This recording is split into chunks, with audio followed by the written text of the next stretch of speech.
दोस्तों आजकल देश दुनिया में महामारी फैली हुई है। जी हाँ, आजकल हर किसी को सदमा लगा हुआ है। ऐसे में सवाल है कि क्या वाकई में भगवान कहे जाने वाले डॉक्टर लोगों की मदद कर पा रहे हैं या सिर्फ हवा में ही बातें हो रही हैं? क्या वाकई में लोगों का इलाज ये डॉक्टर कर पा रहे हैं या सिर्फ उपचार के नाम पर पैसे लूटे जा रहे हैं? आखिर ये कैसे हो जाता है कि जो 1 साल पहले कोई हॉस्पिटल खुला होता है वो अचानक ही बड़ा सा बन जाता है? जी हाँ, ये कैसा बिजनेस है? दोस्तों आज जो हम आपको दिखाने जा रहे हैं उसे देखने के बाद आपके होश उड़ जाएंगे। जी हाँ, आज हम आपको सो कॉल्ड भगवान कहे जाने वाले डॉक्टर्स और उनकी लूट की स्कीम का भंडाफोड़ करेंगे। तो आपसे रिक्वेस्ट है कि आप इस वीडियो को अंत तक जरूर देखिएगा।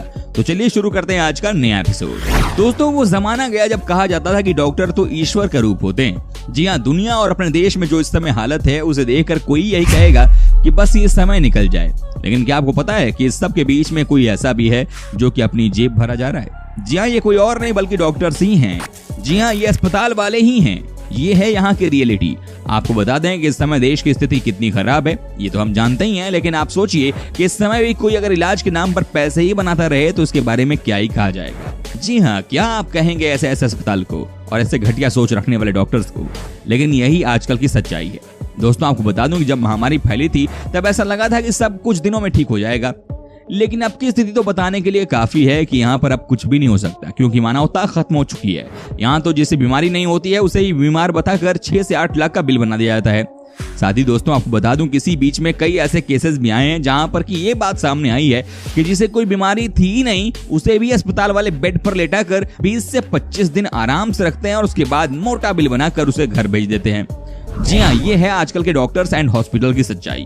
कई ऐसे केसेस आपने भी सुने होंगे जहां पर कि मरीज को अपना घर, अपनी सारी प्रॉपर्टी तक बेचनी पड़ी है। जी हाँ, सब कुछ खत्म करना पड़ा है और वो भी उस बीमारी के लिए जो कि कभी उसे था ही नहीं। सोचिए, ये है सच्चाई हमारे देश की। क्या यही आपने सोचा था?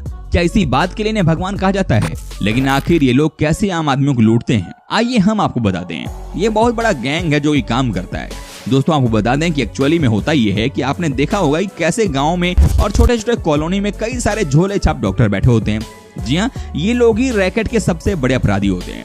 ये ऐसे नकली डॉक्टर होते हैं जो कि आपको या हमें कमीशन खाने के नाम पर बड़े बड़े अस्पताल में जाने की राय देते हैं।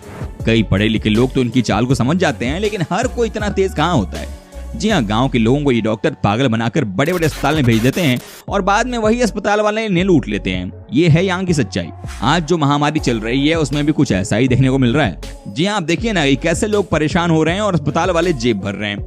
इनके अंदर कोई इंसानियत है? नहीं होगी। ये आपको आपकी आखिरी सांस तक लूटेंगे। इनके अंदर कोई दीन ईमान नहीं बची है।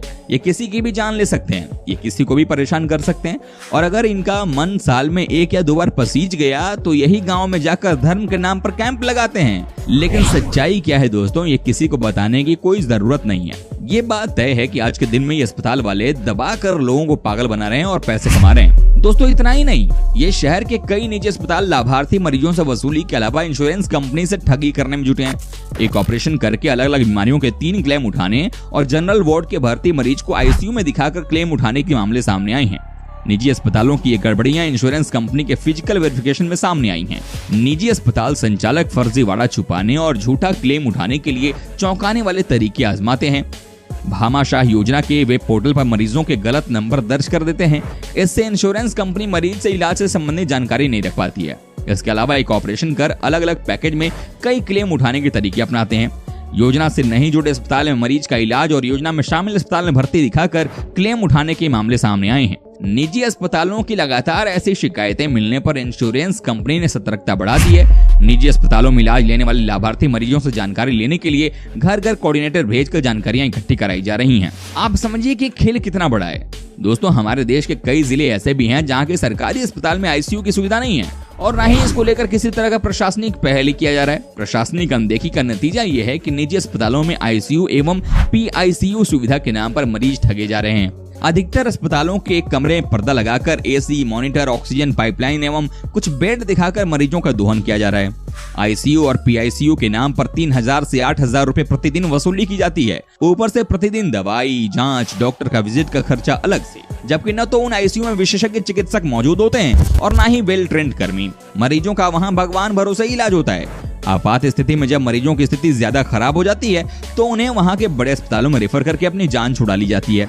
जानकारों की माने तो इमरजेंसी हॉस्पिटल सहित अपवाद स्वरूप कुछ गिने चुने अस्पताल में ही डिग्रीधारी गंभीर और गहन चिकित्सा विशेषज्ञ चिकित्सक एवं ट्रेंड आईसीयू कर्मी मौजूद हैं जो आईसीयू में गंभीर मरीजों का इलाज करने में सक्षम हैं। दोस्तों, कई सारे खेल खेले जाते हैं अस्पताल में। मुनाफा कमाने के फेर में प्राइवेट अस्पतालों का सरकार और सरकारी नियमों की कोई परवाह नहीं है। अपने मुनाफे के लिए न सिर्फ सरकार द्वारा सबको सस्ता इलाज देने की मुहिम की धज्जियां उड़ाई जा रही हैं, बल्कि मरीजों की जान से भी खिलवाड़ किया जा रहा है। इस काम में उनका साथ कुछ मेडिकल डिवाइस और फार्मा कंपनियां भी दे रही हैं। हालांकि मामला खुलने के बाद एक दूसरे पर आरोप मढ़ा जा रहा है। फार्मा और मेडिकल डिवाइस इंडस्ट्री के साथ डॉक्टर भी निजी अस्पतालों को ही इस काम में मुख्य दोषी ठहरा रहे हैं। यहाँ तक कि अस्पतालों को अपने ऊपर लग रहे गंभीर आरोपों की भी परवाह नहीं है। वहीं सरकार के नियमों में भी लूप होल सामने आया है। कैसे हो रहा है पूरा खेल, आइए जानते हैं। 1 से 5 रुपए की दवा हो जाती है 106 रुपए की। एनपीपीए के डिप्टी डायरेक्टर के हवाले से जारी रिपोर्ट के अनुसार निजी अस्पताल मरीजों को लूटने में इस कदर लगे हैं कि 5 रुपए की दवा खरीद कर उसे 106 रुपए में बेच रहे हैं। वे प्रोक्योरमेंट में 5 रुपए की दवा खरीदते हैं और इस पर एमआरपी 106 रुपए कर देते हैं। वहीं 13 रुपए 64 पैसे की सिरिंज खरीद कर उसकी एमआरपी 189 रुपए 95 पैसे कर दी जाती है। रिपोर्ट में ऐसी सैकड़ों दवा या कंज्यूमेबल्स का जिक्र है जिन पर 250% से 1737% तक मार्जिन लिया गया है, यानी मरीजों की जेब 17 गुना ज्यादा काटी गई है। नॉन शेड्यूल दवाओं का इस्तेमाल ज्यादा। रिपोर्ट के अनुसार अस्पताल की ओर से वही दवाएं लिखने पर जोर दिया जाता है जो सरकार की जरूरी दवाओं की लिस्ट में शामिल न हो। असल में जरूरी दवाओं की लिस्ट में शामिल दवाओं की अधिकतम कीमत सरकार तय कर देती है, जिससे ज्यादा कीमत लेने पर पेनल्टी का प्रावधान है।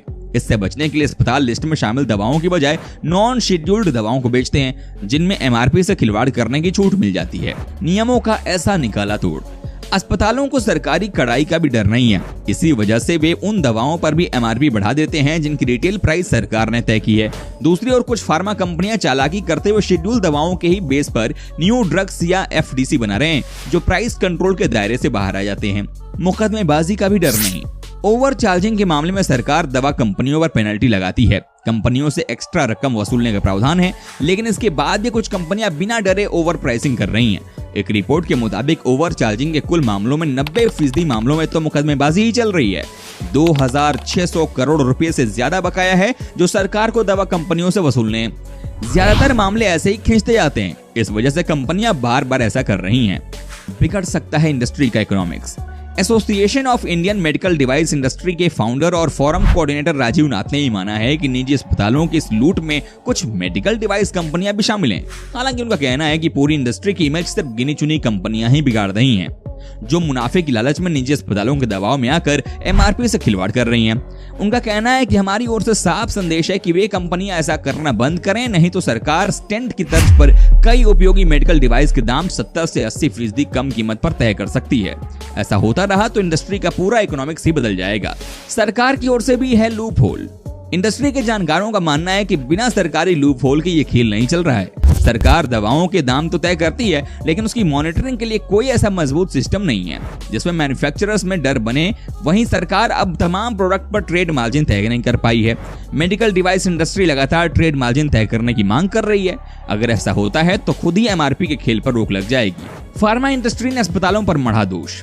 इंडियन फार्मास्यूटिकल्स अलायंस के सेक्रेटरी जनरल डीजी शाह का कहना है कि दवा कंपनियां तो प्रोक्योरमेंट के समय कम से कम कीमत पर दवाएं उपलब्ध कराती हैं, यहां तक कि मैन्युफैक्चरर एमआरपी से भी कम कीमत पर दवाएं देते हैं, लेकिन आगे स्टॉकिस्ट से अस्पताल पहुंचते पहुंचते उन्हीं दवाओं की कीमत कई गुना ज्यादा बढ़ जा रही है।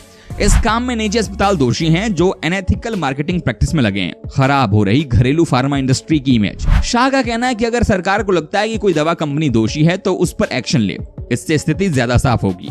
सरकार के पास यह अधिकार है कि वो एक्स्ट्रा अमाउंट दवा कंपनियों से रिकवर कर सकती है।